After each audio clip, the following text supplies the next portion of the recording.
The Jefferson County Courthouse rose from the street like a relic that refused to die. Built more than a century ago, its cracked marble steps and soot-stained columns carried the weight of a past no renovation had ever cleansed. A bronze Confederate memorial still stood in the parking lot, its shadow stretching across the entrance every morning, greeting families who already knew the odds were never in their favor. Inside, the air smelled of old paper, disinfectant, and quiet fear. Courtroom 4 was already full when Chloe Brooks stepped forward, 19 years old, black, thin jacket worn at the cuffs, no attorney at her side, no mother gripping her hand, no father standing stiffly behind her, just one young woman at the defendant's table, shoulders straight, chin level, eyes alert. Judge Harold Whitmore looked down at her as if she were an inconvenience he had been forced to acknowledge. 63 years old, perfect silver hair, tailored robe, a gold watch catching the light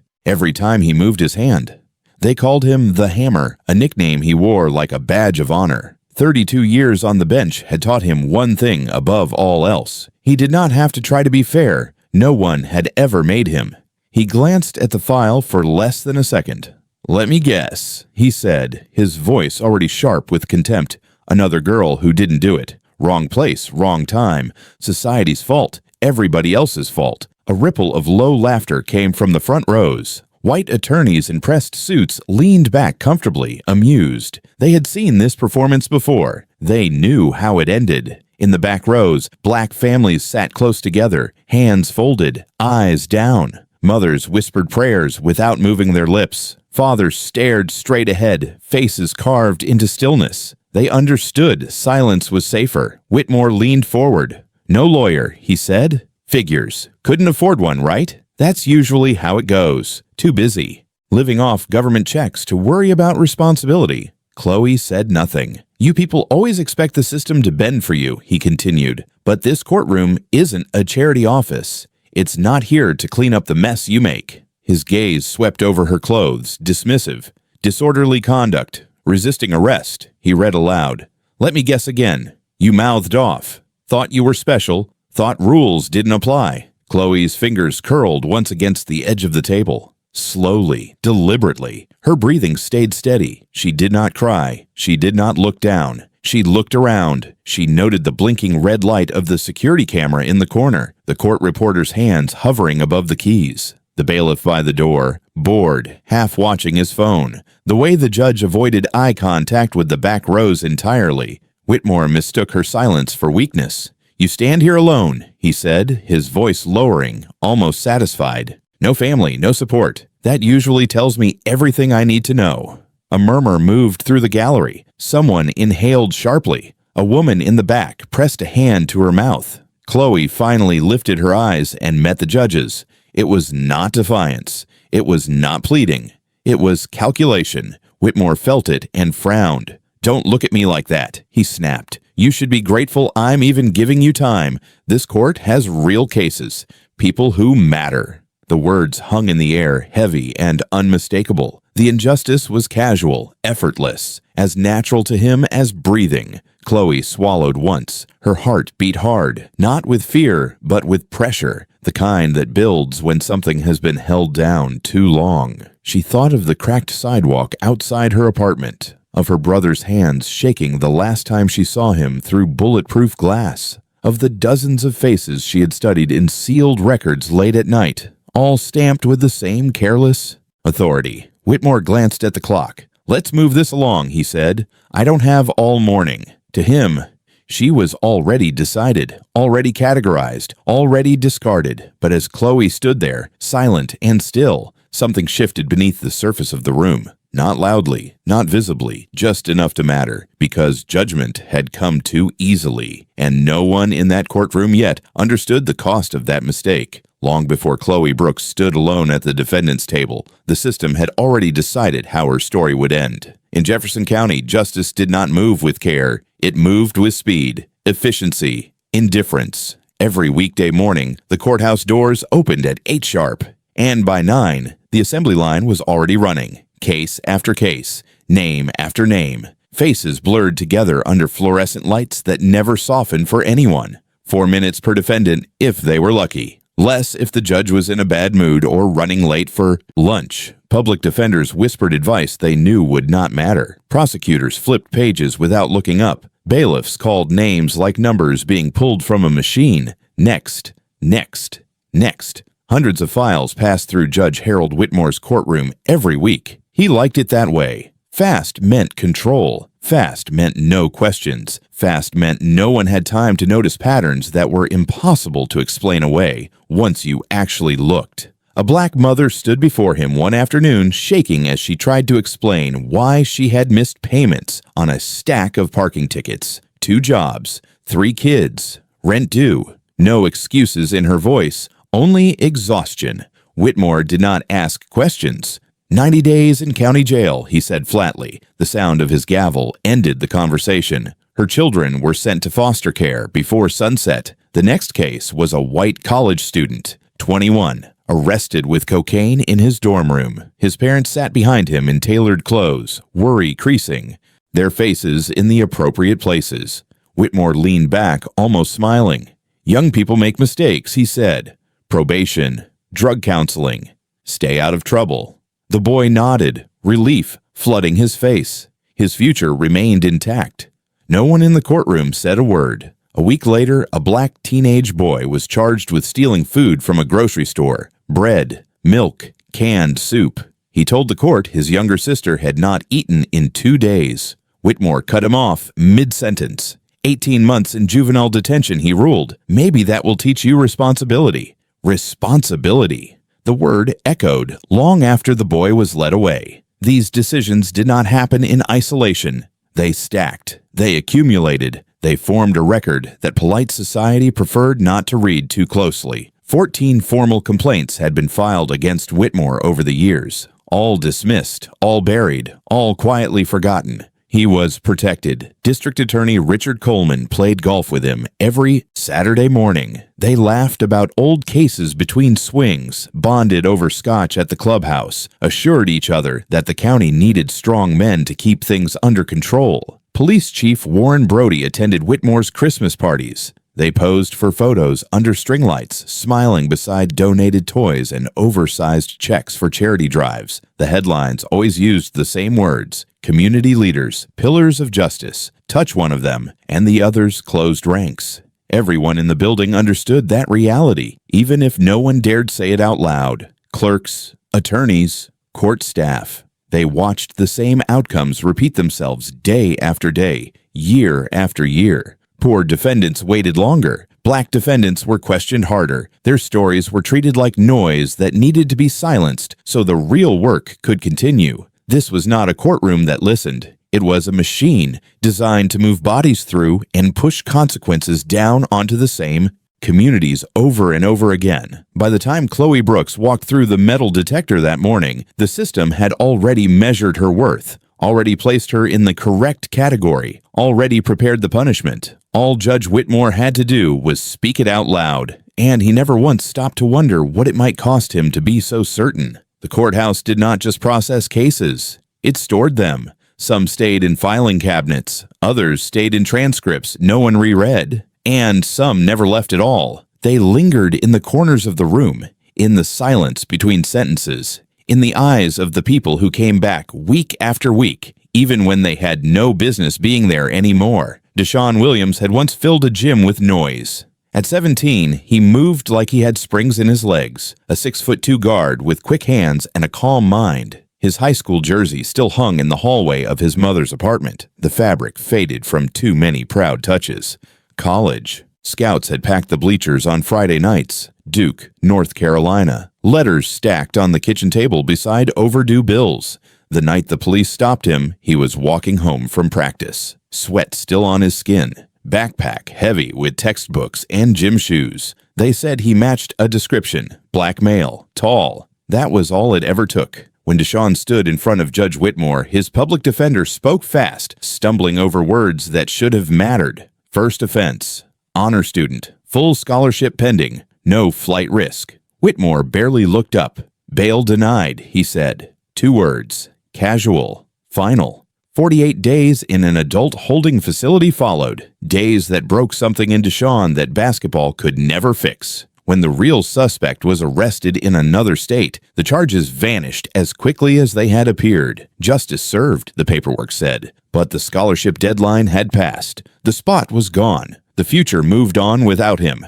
Deshaun, now, worked nights in a warehouse on the edge of town. When people asked if he still played ball, he smiled politely and changed the subject. His mother kept the scholarship letter framed anyway. Proof that once, before a judge decided too quickly, her son had been someone the world believed in. Patricia Evans believed in people too. She had worked as a church secretary for over 20 years, organized food drives, typed sermons, answered phones with a voice so gentle, callers often thanked her just for listening. When her daughter died from an overdose, Patricia took in her 3 grandchildren without hesitation. The traffic stop happened on a Tuesday. One broken taillight. When the officer asked why she was questioning him, Patricia said she was just confused. She had her hands on the wheel like she taught the kids. Yes, sir. No, sir. It did not matter. In Whitmore's courtroom, the charge became obstruction, then resisting, then disrespect. 30 days in jail, he said. Maybe that will teach you something. From a cell, Patricia lost her job. From jail, she missed rent. From eviction, she lost custody. The children were separated into different foster homes. The youngest cried himself to sleep every night, asking when Grammy was coming back.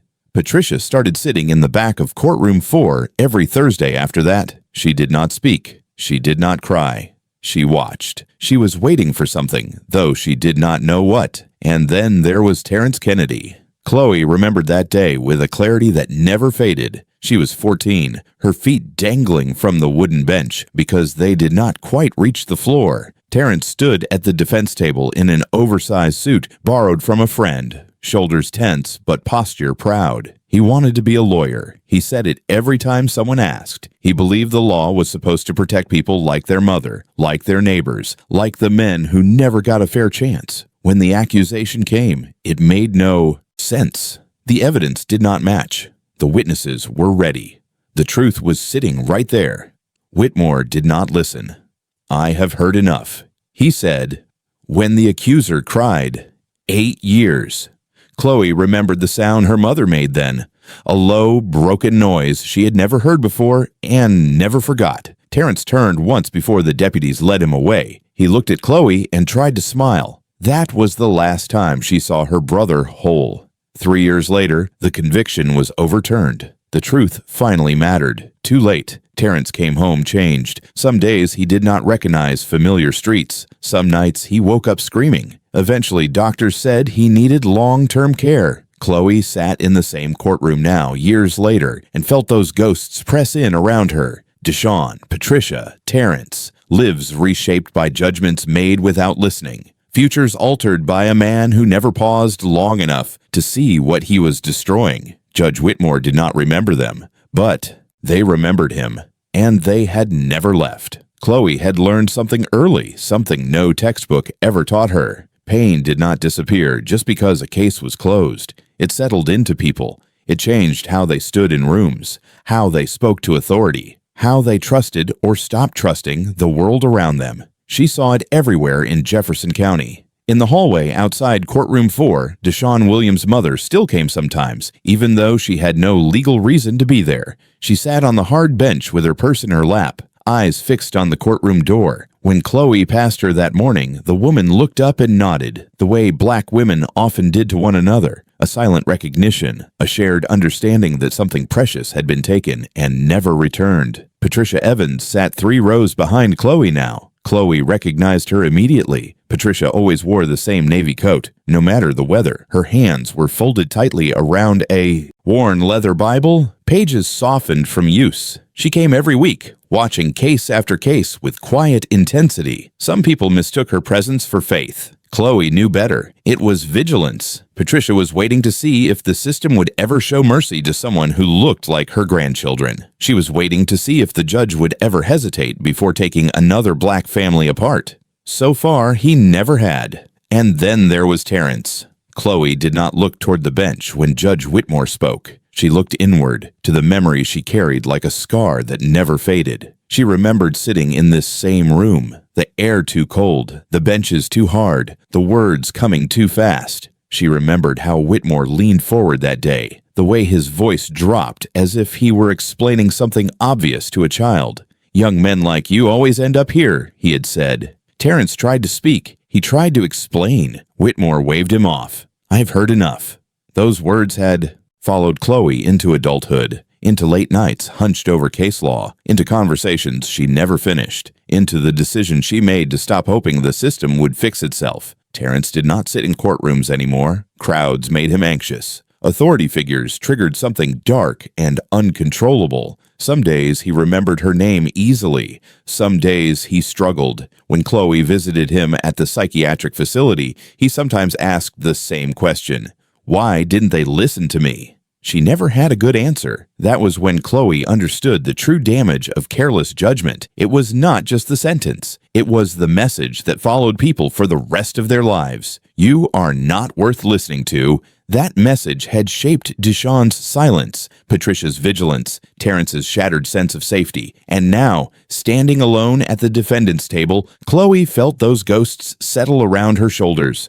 Not as a burden, but as a presence, a reminder. Judge. Whitmore glanced at her again, irritation flickering across his face as she met his eyes without flinching. To him, she was just another case. To her, this room was a graveyard of stolen futures. And for the first time since she was 14 years old, Chloe was not here to watch helplessly. She was here to make sure the ghosts were finally heard. Chloe Brooks did not exist. That name lived only on paperwork, on a thin case file stamped and shuffled and forgotten 100 times a day inside Jefferson County Courthouse. It was a name chosen for convenience, for camouflage, for how easily it could be dismissed. Her real name was Chloe Kennedy, and for 5 years, she had been preparing for this room. It began the night her brother stopped speaking in full sentences. The doctors called it trauma-induced dissociation. Chloe called it what it felt like. Theft. Something vital had been taken from Terrence and no one had paid for it. She studied at night after her shifts ended. Community. College first, then scholarships, then law libraries that smelled like dust and quiet arrogance. She did not rush. She did not announce herself. She read transcripts the way some people read confessionals, line by line, sentence by sentence. She noticed patterns others ignored, the same phrases appearing in different cases years apart, the same tone, the same casual certainty. Defendants cut off mid-sentence, bail denied without explanation, sentences delivered like habits rather than decisions. She mapped them. Charts, timelines, outcomes, race, income, representation. Judge Harold Whitmore's name kept rising to the top. When the Judicial Conduct Committee quietly began looking for someone he would never see coming, Chloe was already waiting. Dr. Angela Morrison was the first to say it out loud. "He will underestimate you completely," she said during their first meeting. "That is exactly what we need." Dr. Morrison had spent decades investigating judicial misconduct across the state. She spoke carefully, methodically, but her eyes burned with the kind of anger that came from watching the same stories repeat with new names. "We cannot send a senior attorney," she explained. "He will shut down. He will perform. He knows that game too well." She looked directly at Chloe, but a 19-year-old black girl, poor, alone, no visible power. "He will not control himself." Chloe did not flinch. Raymond Foster disagreed at first. "Absolutely not," he said. "Too dangerous. Too personal." Raymond had been there after Terrence's release. He had walked them through appeals, sat at their kitchen table, explained the system gently, like it could be reasoned with. "Whitmore is not just biased," Raymond said quietly. "He is protected." Chloe met his gaze. "So was the system that broke my brother." Silence stretched between them. Raymond exhaled slowly. He knew that look, the one Terrence used to get when he locked onto a problem and refused to let go. In the end, he helped anyway. He always did. Quietly, reluctantly, because even he understood that change never came from comfort. Chloe learned how to sound unsure without being stupid, how to dress poor without looking careless, how to stand straight without appearing defiant. She practiced silence more than speech. Invisibility was her weapon. She chose the case carefully, a minor charge, disorderly conduct, resisting arrest, something that would place her directly in Whitmore's courtroom without raising alarms. She memorized the layout, the cameras, the schedules, the habits. Whitmore never read files closely. He never expected resistance from people who looked like her. That was the point. On the morning she walked into courtroom 4, Chloe felt the weight of every expectation placed on her skin. She was young, black, poor, everything the system had taught itself not to fear. Judge Whitmore glanced at her and saw nothing worth remembering. And that was his mistake, because contempt made him careless. And carelessness, Chloe had learned, was the only opening power ever left behind. The plan did not begin in a courtroom. It began in quiet rooms where voices stayed low and names were never written down. Dr. Angela Morrison insisted on that rule. No emails, no texts, no paper trails that could be traced back to anyone too early. She had seen investigations collapse before they ever reached daylight, not because the evidence was weak, but because someone powerful felt threatened soon enough to make a phone call. They met in borrowed offices and empty conference rooms, places that smelled like stale coffee and caution. "We are not going to catch him by proving he's unfair," Dr. Morrison said one evening, spreading files across the table. "That argument has failed for 30 years. We are going to catch him by letting him be himself." Chloe listened, hands folded, face unreadable. Whitmore's record was thick with outcomes that told a story without ever saying the quiet part out loud. Reduced sentences here, maximum penalties there, patterns so consistent they became predictable. But predictability alone was not enough to end a career built on protection. "He has to say it," Dr. Morrison continued. "On the record, in his own words, no ambiguity." Raymond Foster paced near the window. "And what if he doesn't?" he asked. "What if he's careful that day?" Dr. Morrison looked at Chloe. "He won't be," she said calmly. "Not with her." Raymond stopped pacing. His jaw tightened. He hated how right it sounded. Chloe spent weeks preparing for that possibility. She rehearsed answers that would sound hesitant. She practiced questions that were legally sound but socially unacceptable coming from someone like her. She learned how to challenge authority without raising her voice, how to cite rights without sounding educated enough to trigger suspicion. Her goal was not to win her case. Her goal was to be underestimated for just a little too long.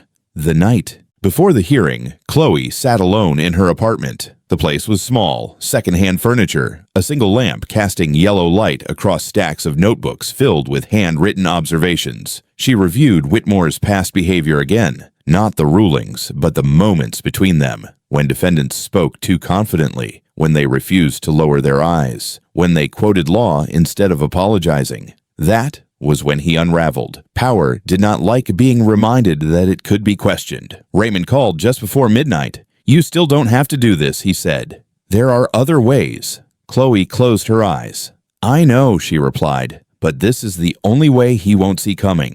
Raymond said nothing for a long moment. "You look like your brother when you're like this," he finally said. Right before he walked into a fight he knew he couldn't avoid. Chloe smiled faintly. "He taught me not to back down." The next morning, she dressed. Carefully, clothes chosen not for confidence, but for expectation. Slightly worn shoes, a jacket that looked borrowed, hair pulled back without effort. Everything about her said powerless. When she entered Jefferson County Courthouse, the security guard barely glanced at her. The metal detector beeped louder for the man behind her in a suit. She took her seat at the defendant's table and waited. Judge Whitmore arrived late, irritated, already scanning the room for inconveniences. When his eyes landed on Chloe, his expression shifted instantly from annoyance to dismissal. Perfect. Chloe felt the tension coil in her chest, tight and controlled. She thought of Terrence, of Patricia, of Deshawn, of every story the system had swallowed without chewing. Whitmore tapped his pen impatiently. To him, she was nothing. To her, that moment was everything, because the man who believed himself untouchable had just decided she was beneath his attention. And in that decision, the system handed her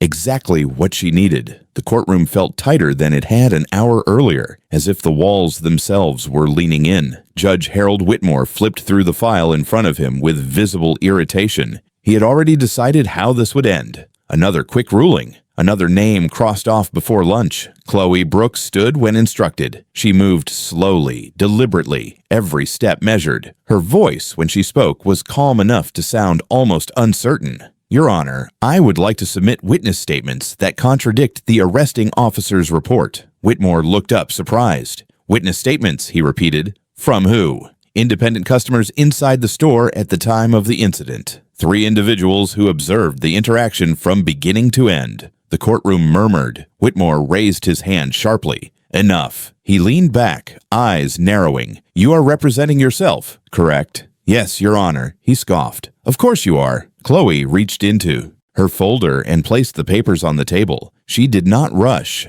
She did not apologize. Under state statute 14-288.4, she said evenly, the prosecution must establish intent to disrupt public order. The statements indicate no such intent. Whitmore stared at her as if she had spoken another language. Did you just quote statute to me? I am exercising my right to present a defense, Your Honor. Laughter rippled from the front rows. Whitmore smiled thinly, the expression of a man enjoying his authority. Listen to this, he said loudly. A girl like you lecturing this court on the law. Chloe felt her pulse spike but kept her voice steady. I am simply asking that the court consider the evidence.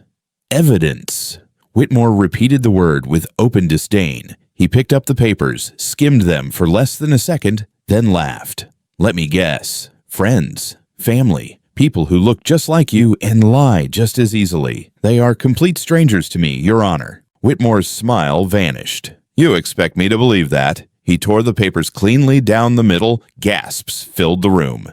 That is what I think of your so-called evidence. Chloe did not move. She watched the torn pages fall to the floor like something fragile being discarded. Something snapped behind Whitmore's eyes. You people come into this courtroom every day with the same excuses, he said, his voice rising. No accountability, no respect, always playing the victim.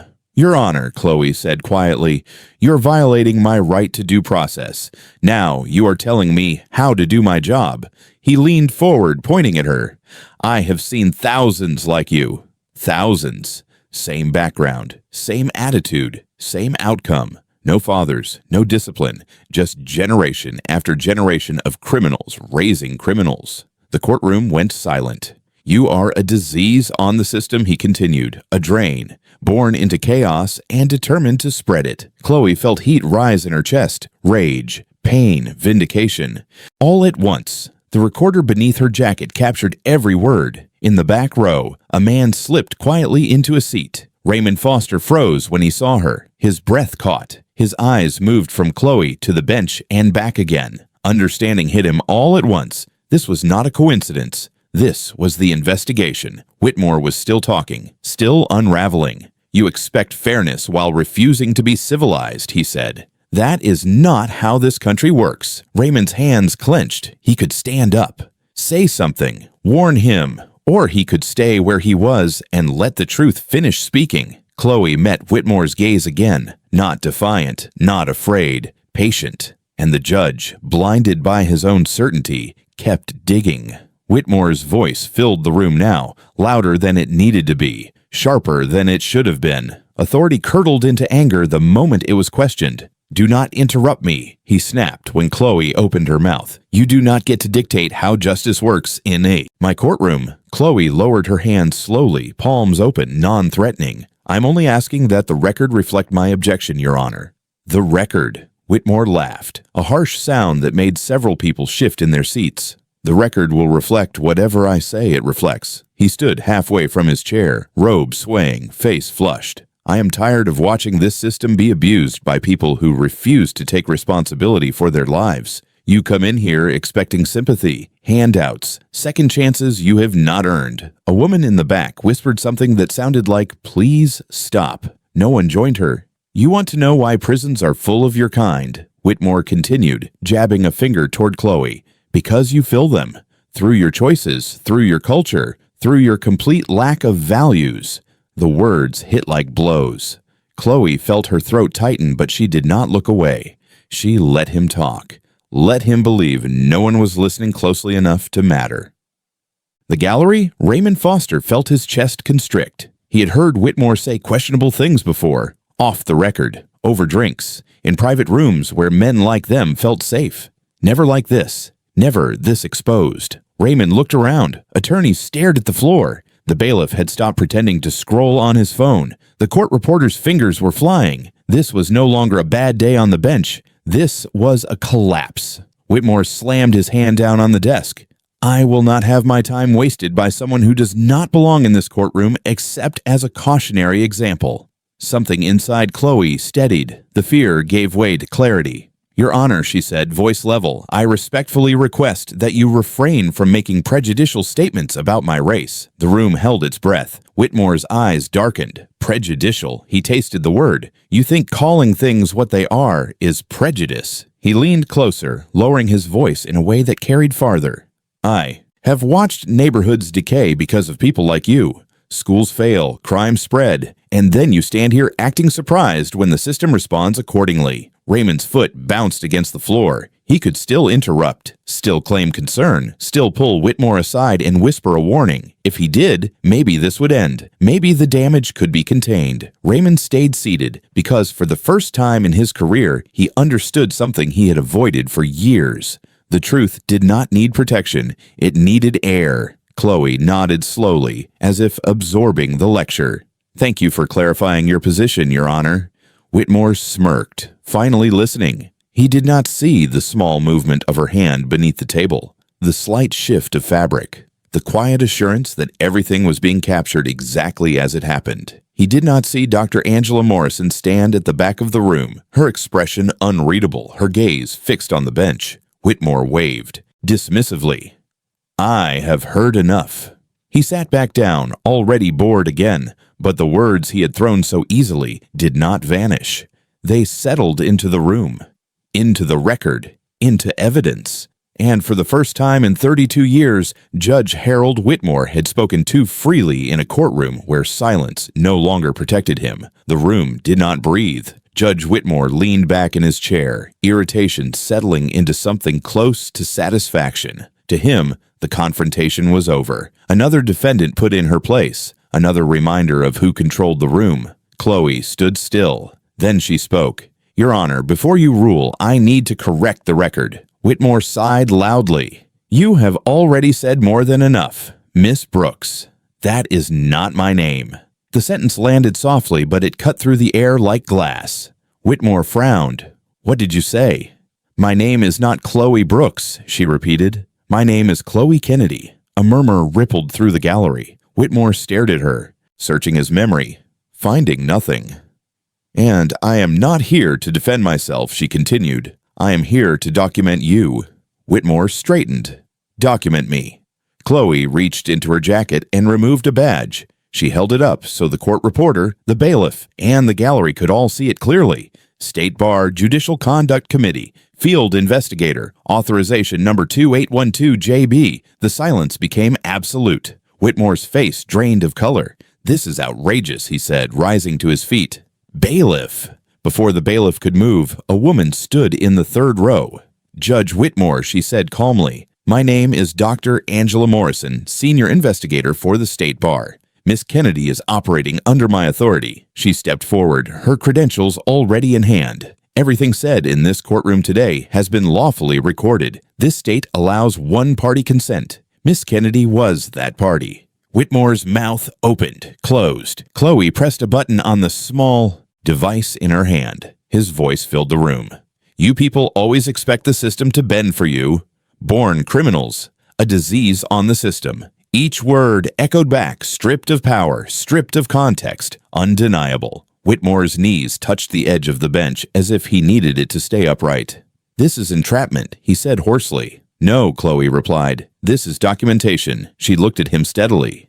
You said those words because you believed no one important was listening. Dr. Morrison's voice cut through the rising whispers. Judge Whitmore, effective immediately. You are placed under administrative suspension pending formal review. Court officers moved closer. Whitmore shook his head slowly, as if the room had tilted. This is personal, he said, pointing at Chloe. This girl has a vendetta. Chloe did not deny it. 5 years ago, you sentenced a man named Terrence Kennedy to 8 years in prison, she said. You refused to hear exculpatory evidence. You dismissed witnesses. He was innocent. Whitmore's eyes flickered. Still nothing. He is my brother. The words did something the recording never could. They broke through. Whitmore sank back into his chair. And then Chloe went further.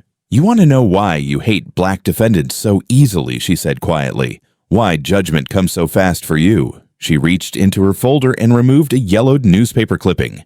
Kevin Whitmore, 19 years old, drunk driving accident. Whitmore went still. 2 people died that night, Chloe continued. Loretta Harris and her 6-year-old daughter, Naomi.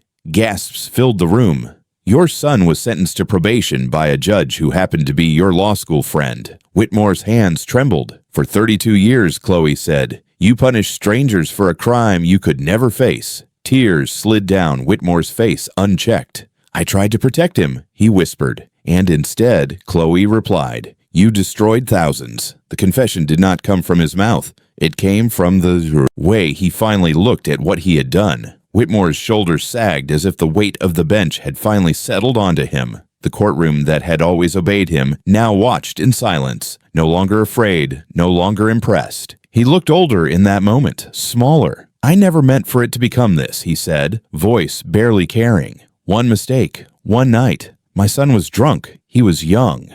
I told myself it was an accident. I told myself I could balance the scales. Balance, Chloe repeated quietly. Whitmore swallowed. Every time I saw them, he said, his eyes unfocused now. Every time a black defendant stood where you're standing. I saw the faces of that woman and that child. I told myself I was protecting society. I told myself I was being strong. Dr. Morrison did not interrupt. She let the truth finish unraveling. You were punishing substitutes, Chloe said, over and over again. People who had nothing to do with your guilt. Whitmore pressed his palms against the bench as if praying to it. I gave everything to this job, he said. I believed in order. I believed if I was harsh enough, the world would make sense again. The world does not work that way, Chloe replied. It never did. A sob escaped him then, raw, uncontrolled. The sound echoed off the marble walls, startling in its honesty. Raymond Foster rose slowly from his seat. Judge Whitmore, he said, his voice steady but heavy. You should stop speaking now. Whitmore looked at him. Truly looked. You knew, Whitmore whispered. You saw what I became. Raymond did not look away. I saw it, he said, and I stayed silent. That is on me.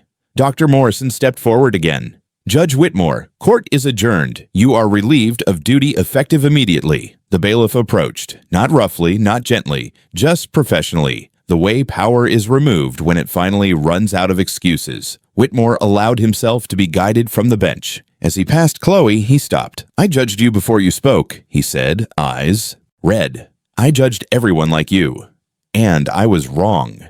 Chloe met his gaze, steady and unflinching. That judgment did not disappear when the gavel fell, she said. It lingered. In lives you cannot give back. Whitmore nodded once, defeated. The doors closed behind him. For a long moment, no one moved. Then Dr. Morrison turned to the gallery. This court will reopen under review, she said. All relevant cases will be examined. A sound rose from the back rows. Not applause. Something quieter, heavier, relief mixed with grief. Patricia Evans pressed her Bible to her chest. Deshaun Williams' mother closed her eyes. Somewhere, someone whispered, "Thank you." Chloe remained standing, the recorder warm in her hand. The room that had once crushed her brother now held his truth, and the judgment that had come too easily had finally spoken itself into an ending it could not escape. The gavel never struck again. It sat abandoned on the bench, slightly off-center, as if even it understood that something irreversible had happened in that room. Court officers moved with unfamiliar caution, unsure how to behave when the authority they had obeyed for decades was suddenly gone. Judge Harold Whitmore was escorted out of Jefferson County Courthouse through a side hallway normally reserved for staff. No cameras, no statements. Just a man who had once ruled absolutely, now shrinking into the quiet anonymity he had denied so many others. By the end of the week, the suspension became formal charges: civil rights violations, judicial misconduct, abuse of authority. The headlines came fast, then faster. 32 years on the bench, reduced to a single phrase repeated over and over on television screens and news sites. Pattern of bias. Within days, a special review panel announced that dozens of Whitmore's past rulings would be reopened. Bail denials, maximum sentences, dismissed evidence. Files long sealed were pulled from storage and stacked under fluorescent lights in offices that worked late into the night. For the first time, the system hesitated. Patricia Evans was there the morning the review process began. She stood outside the courthouse doors, clutching the same navy coat she always wore, her Bible tucked beneath her arm. When she saw Chloe, she stopped walking. "I didn't think I'd live to see this," Patricia said quietly. "I thought maybe I was crazy. Maybe it really was my fault." Chloe shook her head. "It never was." Patricia's eyes filled, but she did not cry. She reached out and held Chloe's hands instead, grounding herself in the warmth of something real. "Thank you for believing us," she said. Deshaun Williams's mother arrived later that day, holding a worn manila envelope. Inside were copies of letters, transcripts, old motions that had gone nowhere years ago. Her hands trembled as she handed them to a clerk. "They told me it was over," she said, "that nothing could be done." The clerk looked up, expression different than it would have been a week earlier. "We are looking at everything now, ma'am." Behind her, more families gathered, sisters, fathers, adult children who had grown up visiting prisons instead of playgrounds. Some spoke, some only stood and watched, afraid to hope too loudly. But they stayed. Raymond Foster waited until the room cleared before approaching Chloe. He looked tired, older than he had the day before, the kind of tired that comes when excuses finally run out. "I should have spoken sooner," he said. "I knew something was wrong. I told myself staying close meant I could help quietly, but really, I was protecting myself." Chloe listened without interrupting. "Silence is a choice," Raymond continued, "and I chose it too many times." He met her eyes. "I am done choosing comfort over justice." Chloe believed him, not because his words were perfect, but because they cost him something to say. As the days passed, Chloe felt something unexpected take shape inside her. The anger that had driven her for years did not disappear, but it softened. It made room for something else.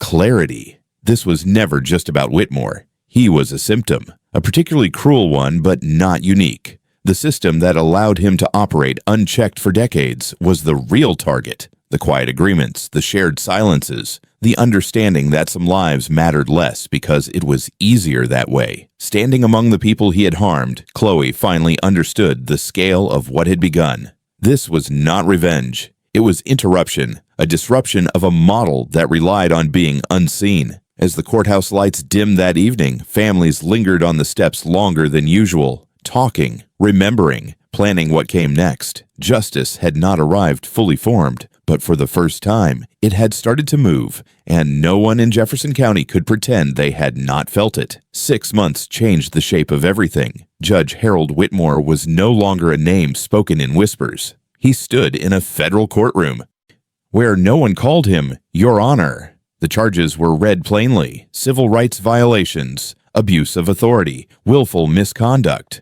The sentence did not restore what he had taken, but it drew a line the system could not step back over. When the verdict was announced, there was no celebration, only a quiet, collective exhale from people who had waited decades to hear the truth acknowledged out loud. Terrence Kennedy watched the news from a common room at the psychiatric facility. The television was mounted too high on the wall, the volume turned lower than it should have been, but he watched every second. His hands shook slightly in his lap. When the reporter said his sister's name, he leaned forward. Later that evening, Chloe sat beside his bed, the room lit by late afternoon sun filtering through barred windows, softened by curtains. "You did it," he said after a long silence. Chloe shook her head gently. "We did it." Terrence looked at her, really looked, as if seeing her clearly for the first time in years. His voice was steady when he spoke.